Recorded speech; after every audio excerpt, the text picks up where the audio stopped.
gedir hal-hazırda. Deməli, sol tərəfdə gördüyümüz şöbələrdir. Biz yeni əməkdaş əlavə eləyəndə yuxarıda burada ət işarəsi var. Bu ət işarəsinə vururuq. Bu ID hissəyə toxunuruq. Ad yazırıq bura.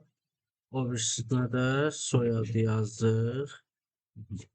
Sonra artıq şəkil, məsələn, bunu bilirsiniz də bu hissəsini, yoxsa yox?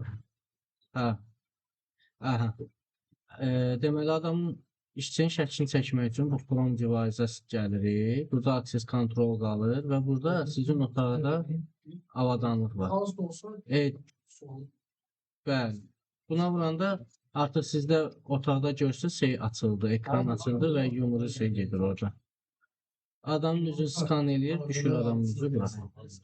Ondan sonra private information-da burada şəxsi məlumatlardır, kişidir, qadındır, ehtiyac varsa telefon nömrəsi, e-mail və pozisiyalarında yaza bilərsiniz. Bunlar yaradıbsınız, göstərdə görürəm.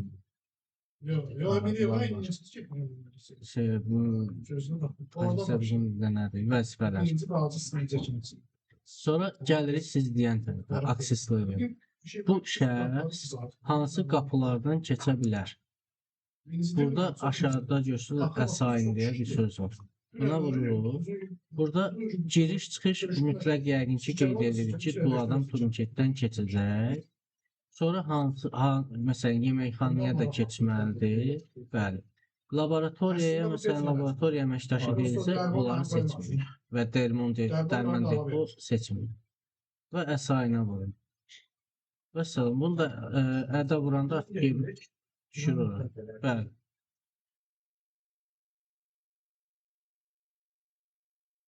Aha. Olar. Mən indi bu videonu sizə göndərəcəm.